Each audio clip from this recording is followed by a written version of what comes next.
Presentation topic periodic classification of elements. Class 11th prepared by Nishant Gaur, PGT Chemistry, MDN Senior Secondary School, Clyde, Kaithal. इस presentation में हम topic पढ़ेंगे हमारा periodic classification of elements का, जिसमें हम जानेंगे कि एलिमेंट्स की क्लासिफिकेशन क्यों ज़रूरी होती है, why to classify the elements and how to classify the elements. तो हम स्टार्ट कर रहे हैं हमारी स्लाइड फर्स्ट। इस जो सेशन है इसके जो ऑब्जेक्टिव्स रहेंगे वो रहेंगे why do we need classification, हमें एलिमेंट्स को क्लासीफाई करने की ज़रूरत क्यों पड़ती है, डोबराइनर ट्राइड्स क्या हैं, Newlands law of octaves, Lothar Meyer volume curve, Mendeleev's periodic table, modern periodic table, IUPAC nomenclature for elements having atomic number greater than 100, periodic trend in properties, shielding effect and effective nuclear charge, atomic radius, how मतलब कैसे very करती है एक period के अंदर along the period and down the group, modern periodic table में atomic radius कैसे very करेगी, आयनिक रेडियस के बारे में हम पढ़ेंगे, आयनाइजेशन एंथैल्पी क्या होती है, इलेक्ट्रॉन गेन एंथैल्पी क्या होती है, इलेक्ट्रोनेगेटिविटी क्या होती है, periodic trends in the chemical properties. और पीरियोडिक ट्रेंड में हम पढ़ेंगे पीरियोडिसिटी ऑफ वैलेंस और ऑक्सीडेशन स्टेट के बारे में, anomalous properties of second period element, जो एनोमलस बिहेवियर होता है, जो सेकंड पीरियड के एलिमेंट होते हैं वो एनोमलस बिहेवियर शो करते हैं, तो उसके बारे में हम जानेंगे, और केमिकल रिएक्टिविटी के बारे में हम जानेंगे। इसमें क्लियर है? तो ये सारा कुछ हमारा सेशन का ऑब्जेक्टिव रहेगा। तो हम एक एक करके इन टॉपिक्स को देखेंगे। तो सबसे पहले मैं आपको बताऊंगा कि क्लासिफिकेशन होता क्या है और क्यों ज़रूरी है क्लासिफिकेशन एलिमेंट्स की। क्लासिफिकेशन का मतलब होता है कि अरेंज करना। One of the synonym of classification is arrangement. Classification का मीनिंग है, simple meaning is the arrangement. तो यूनिट का नाम है periodic classification of elements. Classification का मतलब हुआ अरेंजमेंट, तो हम एलिमेंट्स की अरेंजमेंट करेंगे। एंड पीरियोडिक क्लासिफिकेशन, पीरियोडिक का मतलब होता है एक रेगुलर पैटर्न में। कोई चीज़ अगर रेगुलर पैटर्न में होती है तो उसको हम बोलते हैं पीरियोडिक। जैसे हमारे लेक्चर लगते हैं, first lecture, second lecture, third lecture. तो मान लो फर्स्ट लेक्चर आपका इंग्लिश का लग रहा है, तो अगले 24 घंटे बाद दोबारा आपका वही लेक्चर लगेगा इंग्लिश का ही। ऐसे ही सेकंड लेक्चर, थर्ड लेक्चर, तो हम कहते हैं फर्स्ट पीरियड लग रहा है, सेकंड पीरियड है, थर्ड पीरियड है। तो क्या हुआ, जो चीज़ें रेगुलर पैटर्न में होती हैं तो उनको हम पीरियोडिक बोलते हैं। तो जो एलिमेंट्स होंगे हमारे पास उनको हम अरेंज करेंगे एक रेगुलर पैटर्न में। तो मीनिंग क्या हुआ, पीरियोडिक क्लासिफिकेशन ऑफ एलिमेंट्स। तो यूनिट का नाम जो है हमारा that is periodic classification of elements. I hope वो क्लियर होगा। Periodic classification of elements, periodic means regular pattern, classification means arrangement. So we are what we have to do in this unit, we have to learn about the regular arrangement। एक regular pattern में elements की arrangement किस तरीके से करनी है और क्यों करनी है। Now look at the slides. During the 19th century chemists began to categorize the elements according to similarities in their physical and chemical properties. The end result of these studies was our modern periodic table। देखो 19th century के during जो chemist से जो scientist रहे हैं उन्होंने अब जो एलिमेंट्स हैं उनकी जो प्रॉपर्टीज़ हैं, फिजिकल और केमिकल प्रॉपर्टीज़, उनको सिमिलरिटी के बेस पर कैटेगराइज करना जो है वो स्टार्ट किया था। और फाइनली आज हमारे पास रिजल्ट क्या निकल के आ रहा है कि हमारे पास एक मॉडर्न पीरियोडिक टेबल है, और उस मॉडर्न पीरियोडिक टेबल की वजह से हम एलिमेंट्स को आसानी से जो है समझ सकते हैं, याद कर सकते हैं, उनकी फिजिकल और केमिकल प्रॉपर्टीज़ अच्छे से समझ आ सकती हैं। अब सबसे पहले जो हम बात करेंगे, जो एलिमेंट्स हैं, लवोइजर जो हमारे साइंटिस्ट रहे हैं, ठीक है, उन्होंने क्या किया था 1789 में एलिमेंट्स को सबसे पहले क्लासीफाई किया मेटल, नॉन मेटल्स, गैसेस और अर्थ मेटल्स और नॉन मेटल्स के बेस पर। ठीक है, जो एलिमेंट्स मेटल जैसी प्रॉपर्टी शो करते हैं, लाइक जो उस टाइम पर मेलेबल प्रॉपर्टी शो कर रहे थे। मेलेबल मीन्स क्या होता है, जो थिन वायर्स में जिनको कन्वर्ट किया जा सके, अगर ऐसी प्रॉपर्टी कोई शो कर रहे हैं तो हम उसको बोलते हैं कि वो मेलेबल है। डक्टाइल है, डक्टाइल मतलब जिनकी थिन वायर्स बनाई जा सकती हैं। ओके, तो अगर कोई एलिमेंट ऐसी प्रॉपर्टी शो कर रहा है जो मेलेबल हो, डक्टाइल हो, सोनोरस हो मतलब जो साउंड करे, और जो साउंड का मतलब क्या है यहाँ पे, सोनोरस मतलब है कि जब हम कोई भी हैवी कोई भी दूसरा मटेरियल हम स्ट्राइक करवाते हैं, लाइक हैमर से अगर हम स्ट्राइक करें आयरन को तो वो साउंड करता है। So iron is a metal. Okay, तो अगर सोनोरस हों, मेलेबल हैं, डक्टाइल हैं, लस्ट्रस, लस्ट्रस मीन्स शाइनी अगर हैं वो, तो वो मेटल जैसी प्रॉपर्टी शो करें, हम उनको मेटल्स बोलेंगे। एंड अदर्स आर जो नॉन मेलेबल हैं, नॉन डक्टाइल हैं, नॉन लस्ट्रस हैं, जो शाइनी नहीं हैं, तो वो सभी नॉन मेटल्स में आएंगे। और गैसेस जो which have the property of fluidity, जो फ्लो कर सकती हैं, और जिनमें जो इंटरमोलिकुलर डिस्टेंस होता है पार्टिकल्स का वो काफ़ी ज़्यादा होता है, और फोर्स ऑफ अट्रैक्शन जो है पार्टिकल्स के बीच में नेग्लेजिबल होता है, तो उनको हम गैसेज में कंसिडर करते हैं। तो लेवोइजर जो हमारे साइंटिस्ट रहे हैं 1789 में, उन्होंने क्लासीफाई किया एलिमेंट्स को as metals and non metals and gases. पर उस टाइम पर एलिमेंट्स बहुत ही कम थे, तो उनको क्लासीफाई करना कोई ज़्यादा मुश्किल काम नहीं था, आसानी से वो क्लासीफाई हो गए थे।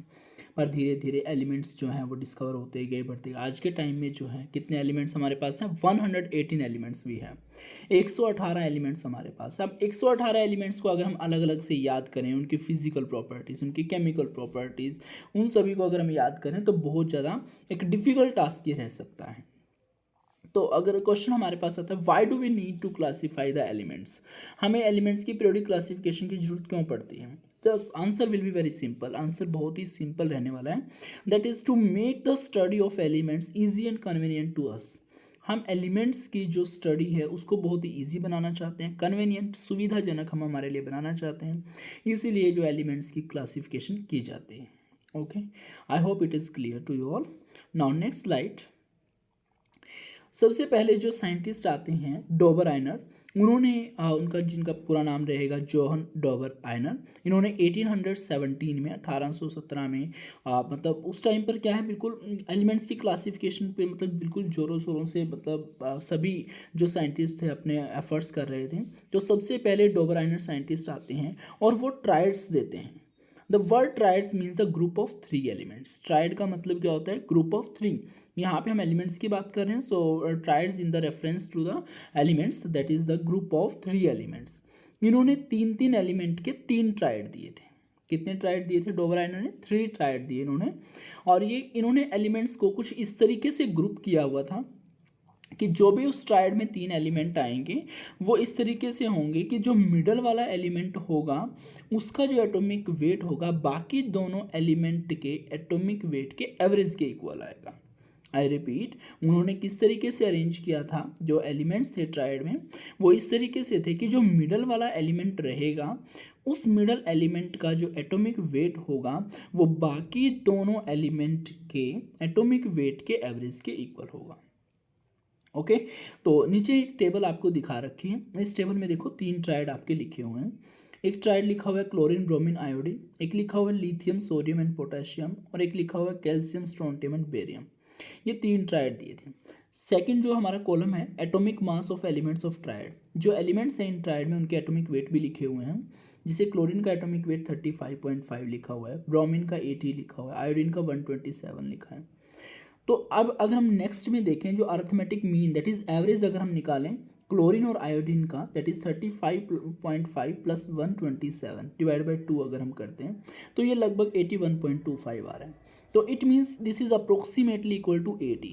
हम अप्रोक्सीमेट किसके इक्वल रहेंगे, रफली इक्वल है ये 80 के। सो जो डॉबर आइनर ने कहा था कि जो मिडल एलिमेंट रहेगा उस एक ट्राइड के अंदर, जो मिडल एलिमेंट होगा उसका एटॉमिक वेट बाकी दोनों एलिमेंट्स के एटॉमिक वेट के एवरेज के इक्वल होगा, अर्थमेटिक मीन के इक्वल होगा, रफली वो आइडिया रहेगा। ओके, तो फर्स्ट जो ट्राइड है उसमें वो चीज़ हमारे क्लियर हो रही है। सेकंड ट्राइड में भी देखो लिथियम, सोडियम एंड पोटाशियम, ये 3 एलिमेंट्स का ग्रुप दिया गया है। और इसमें किस तरीके से है, जो लिथियम है उसका एटॉमिक वेट 7 दिखा रखा है, सोडियम का एटॉमिक वेट 23 है, पोटेशियम का 39 है। अगर हम एवरेज निकालते हैं लिथियम और सोडियम के एटॉमिक वेट का, that is 7 plus 39 divide by 2, it will give us the 23। तो रिजल्ट जो आ रहा है हमारा अर्थमेटिक मीन जो एवरेज 23 आया है, this exactly match to the atomic weight of the sodium, that is 23। ऐसे जो थर्ड जो हमारा ट्राइड दिया था डॉबर आइनर ने वो है calcium, strontium and barium. Calcium का एटॉमिक वेट जो है वो 40 दिया है, स्ट्रोंटियम का 87.5 है एंड बेरियम का 137 है। तो अगर हम एवरेज निकालते हैं कैल्शियम और बेरियम के एटॉमिक वेट का, that is if we add 40 plus 137 divide by 2, then it will give the result 88.5, which is roughly equal to 87.5, that is atomic weight of the strontium. So it is clear that the triads given by the Dobereiner, in these triads elements were arranged in such a way that the atomic weight of the middle element is approximately equal to the atomic weight of the other two element, being the result being the average of the two elements. Okay, तो जो result हमें मिल रहा है वो क्या है, average है बाकी दोनों एलिमेंट का. ओके, आई होप ये आपको क्लियर हो गया होगा डोबराइनर ट्राइड्स. सो क्वेश्चन कुछ इस तरीके से पूछा जाता है कि जो डोबराइनर ट्राइड्स होते हैं, जो डोबराइनर ट्राइड्स दिए थे उनमें एलिमेंट्स किस तरीके से अरेंज किए गए थे. सो आंसर क्या रहेगा, डोबराइनर्स गेव 3 ट्राइड्स, 3 ट्राइड दिए थे. कौन कौन से आप बताएंगे, lithium sodium potassium, chlorine bromine iodine, calcium strontium barium, ये 3 ट्राइड दिए थे. And in these triads elements were arranged in such a way that the atomic weight of the middle element will approximately or roughly is equal to the atomic weight of other two elements average. Okay, बाकी दोनों elements के average के equal रहेगा. I hope डोबराइनर tried आपको clear हुए होंगे. पर डोबराइनर जो ट्राइड इन्होंने दिए थे इसकी कुछ लिमिटेशंस रही हैं, कुछ कमियां रही, उनको जो हम नोट करेंगे. डोबराइनर ने जब क्लासिफिकेशन दी थी एलिमेंट्स की, at that time 30 elements were known. उस टाइम पर सिर्फ 30 एलिमेंट्स ही डिस्कवर हुए थे और उन 30 एलिमेंट्स में से सिर्फ 3 ही ट्राइड जो है डोबराइनर ने दिए थे. अब 3 ट्राइड देने का मतलब है वो सिर्फ 9 ही एलिमेंट्स को क्लासीफाई कर पा रहे हैं. 9 ही एलिमेंट्स को क्लासीफाई करने का मतलब जो ये 3 ट्राइड दिए जैसे क्लोरीन ब्रोमीन आयोडीन, तो इसमें जो ये क्लोरीन ब्रोमीन आयोडीन है तीनों की प्रॉपर्टी सेम रहेगी. ऐसे लिथियम सोडियम पोटाशियम, इन तीनों की प्रॉपर्टी सेम रहेगी. कैल्शियम स्ट्रोंटियम बेरियम, इन तीनों की प्रॉपर्टी सेम रहेगी. तो ठीक है, उन्होंने 9 एलिमेंट्स को तो बता दिया आउट ऑफ 30 एलिमेंट्स, पर बाकी के 21 एलिमेंट्स जो हैं इन ट्राइड्स के अकॉर्डिंग अरेंज नहीं हो पा रहे थे. तो this was one of the limitations of the Dobereiner's triad. Dobereiner के क्लासिफिकेशन की एक लिमिटेशन ये रही है कि एलिमेंट्स जो हैं वो इस तरीके से, ठीक है, out of 30 only 9 elements were classified according to the similar properties और ट्राइड्स, मतलब 3 ही ट्राइड उन्होंने दिए थे, बाकी एलिमेंट्स के बारे में वो कुछ नहीं बता पा रहे थे. ओके, सो उसके बाद जो हमारे साइंटिस्ट आते हैं next, that one is a Newlands. ठीक है, न्यूलैंड्स क्या कहते हैं, न्यूलैंड ने लॉ दिया अपना ऑक्टेव्स का. न्यूलैंड ने अपने लॉ दिए थे ऑक्टेव्स की. इनका पूरा नाम है जॉन न्यूलैंड. 1866 में ये क्या कहते हैं, इन्होंने सजेस्ट किया कि हम एलिमेंट्स को ना अरेंज करते हैं इंक्रीजिंग ऑर्डर में उनके एटॉमिक मास के. इट मीन्स क्या हुआ, देखो पहली बात तो हमने नोट करनी है कि जब न्यूलैंड ने अपनी क्लासिफिकेशन दी है उस टाइम पर एलिमेंट डिस्कवर होकर के कितने हो चुके थे, 56 हो चुके थे. जब डोबराइनर ने अपने ट्राइड्स दिए थे उस टाइम पर कितने एलिमेंट्स डिस्कवर हुए थे, ओनली 30 एलिमेंट्स. पर जब न्यूलैंड ने अपनी क्लासिफिकेशन दी है उस टाइम पर 56 elements were known, 56 element discover हो चुके थे. क्लियर. अब न्यूलैंड क्या कहते हैं कि हमें एलिमेंट्स को अरेंज करना चाहिए increasing order of atomic mass में, और अगर हम एलिमेंट्स को अरेंज करेंगे इंक्रीजिंग ऑर्डर में उनके एटॉमिक मासेस के, तो एलिमेंट्स की प्रॉपर्टी रिपीट होगी हर 8वें एलिमेंट के बाद. मतलब क्या है, every 8th element will have property similar to that of the first element. कब होगा ऐसा, when we arrange the elements in the increasing order of their atomic masses. Okay, so जब ये एलिमेंट्स की प्रॉपर्टी रिपीट हो रही हैं हर 8वें एलिमेंट के बाद, तो न्यूलैंड ने कंपेयर किया इन्हें म्यूजिक के नोट्स के साथ. म्यूजिक्स में जैसे हमारी नोट होती हैं सा रे गा मा पा धा नी सा, तो ये जो सा आ रहा है वो दोबारा से रिपीट हो रहा है. सबसे पहले भी सा था, सा, फिर आया रे, फिर गा मा पा धा नी, फिर दोबारा से क्या आ रहा है, सा आ रहा है. Okay, let me show you once. देखो ध्यान देंगे सभी किस तरीके से होता है. देखो सा रे गा मा पा धा नी, और फिर जो सा आएगा दोबारा से रिपीट हो रहा है, फिर वो यहीं पे आ रहा है. तो ये क्या हो रहा है, मतलब वो हर 8वां जो है ना रिपीट करेगा नोड, हर 8वीं नोड जो म्यूजिक की वो रिपीट करती है. तो सा रे गा मा पा धा नी सा. ओके, तो ये सा जो आ रहा है वो रिपीट कर रहा है, 8वां जो दोबारा से नोड आ रहा है वो रिपीट आ रहा है. तो इन्होंने क्या करा, जैसे म्यूजिक्स में ये नोट्स थी इनको ऑक्टेव्स बोला जाता है। तो न्यूलैंड ने इनको कंपेयर किया, जो न्यूलैंड ने अपना लॉ दिया है उसको कंपेयर किया म्यूजिक की नोट्स के साथ, और अपने लॉ का नाम क्या रखा था, न्यूलैंड्स लॉ ऑफ ऑक्टेव्स। तो उनके लॉ का जो नाम पड़ा है न्यूलैंड्स लॉ ऑफ ऑक्टेव्स। यहाँ पे ऑक्टेव्स जो वर्ड है वो कहाँ से लिया गया है, म्यूजिक की नोट्स के साथ कंपैरिजन किया गया। ऐसा क्यों किया गया, क्योंकि जब एलिमेंट्स को अरेंज किया गया था increasing order of atomic mass में, तो हर 8वें एलिमेंट की प्रॉपर्टी रिपीट हो रही थी as such of the first element. तो 8 ही नोट्स हमारे पास म्यूजिक में होती हैं, तो वहाँ से कंपेयर करके उन्होंने वर्ड लिया ऑक्टेव्स। ओके, सो तो उनके जो लॉ का नाम रहेगा वो क्या रहेगा, Newlands law of octaves. Clear? Okay, ना आई होप आपको क्लियर हो गया होगा। तो इन देखो क्या लिखा हुआ है स्लाइड में, पढ़ते हैं। इन 1866 he suggested, he कौन है यहाँ पे, Newland suggested that elements be arranged in octaves. Elements को कैसे अरेंज करना है, ऑक्टेव्स में। बिकॉज ही नोटिस, क्योंकि उन्होंने नोटिस किया, after arranging the elements in order of increasing atomic mass, अगर हम एलिमेंट्स को इंक्रीजिंग एटॉमिक मास में अरेंज करते हैं, that certain properties repeated every 8th element, कुछ जो प्रॉपर्टीज होती हैं हर 8वें एलिमेंट में रिपीट होंगी वो। Clear? So we can say in the simple words that when elements were arranged in the increasing order of atomic mass, then every 8th element has properties similar to that of the first element. Clear? तो इन्होंने एक table दी थी, हम उसको देखते हैं जरा। Okay, ये टेबल थी जो न्यूलैंड ने दी थी। Let us have a look once. क्या कहते हैं, देखो ये न्यूलैंड्स लॉ ऑफ ऑक्टेव्स। इनमें इन्होंने क्या करा है, देखो सबसे पहले लिखा है lithium, then beryllium, boron, carbon, nitrogen, oxygen, fluorine, then लिखा है sodium, magnesium, aluminium, silicon, phosphorus, sulphur, chlorine, then potassium और कैल्शियम। 56 एलिमेंट्स वर नॉट, जिनमें से अभी तक हम कैल्शियम तक की बातें कर रहे हैं। ओके, साथ में एलिमेंट लिखा हुआ है, साथ में उसका एटॉमिक मास। तो आप देखो स्टार्टिंग में लिथियम लिखा है, उसका एटॉमिक मास कितना है 7, देन बेरिलियम का 9, देन बोरोन का 11, कार्बन का 12, नाइट्रोजन का 14, देन ऑक्सीजन का 16, फ्लोरीन का 19, फिर सोडियम का 23, मैग्नीशियम का 24। तो आप अच्छे से ऑब्जर्व कर पा रहे होंगे कि जो एलिमेंट्स हैं वो इस तरीके से अरेंज किए गए हैं कि उनका एटॉमिक मास जो है इंक्रीजिंग ऑर्डर में है। ओके, जैसे लिथियम का एटॉमिक मास कम है, फिर उससे ज़्यादा बेरिलियम है, उससे ज़्यादा बोरोन, फिर कार्बन, फिर नाइट्रोजन, फिर ऑक्सीजन, फ्लोरीन, उससे ज़्यादा सोडियम। मतलब इंक्रीजिंग ऑर्डर में रखा गया एलिमेंट्स को उनके एटॉमिक मासेस के। क्लियर? ओके, तो इस तरीके से रखने के बाद हर 8वां एलिमेंट अपनी प्रॉपर्टी रिपीट कर रहा है। इट मीन्स देखो लिथियम को अगर हम फर्स्ट काउंट करते हैं, देन लिथियम फर्स्ट, फिर beryllium second, boron third, carbon fourth, nitrogen fifth, oxygen six और फ्लोरीन सेवन्थ होगा। फिर 8th पे कौन आएगा, अगेन सोडियम। तो जो 8वां एलिमेंट सोडियम आया है, this is placed in the first group like below lithium, lithium के नीचे रखा है, और लिथियम और सोडियम की प्रॉपर्टी क्या रहेंगी, सिमिलर रहेंगी। ओके, इसी तरीके से अगर हम बेरिलियम को फर्स्ट काउंट करते हैं, तो beryllium first, boron second, carbon third, nitrogen fourth and oxygen fifth, fluorine जो है 6th होगा, सोडियम 7th होगा और मैग्नीशियम 8th होगा। और 8th लिया हम तो ये किसके फर्स्ट के नीचे आना चाहिए था, और बेरिलियम हमने फर्स्ट काउंट किया था। सो बेरिलियम एंड मैग्नीशियम की प्रॉपर्टी क्या रहेंगी, सिमिलर रहेंगी।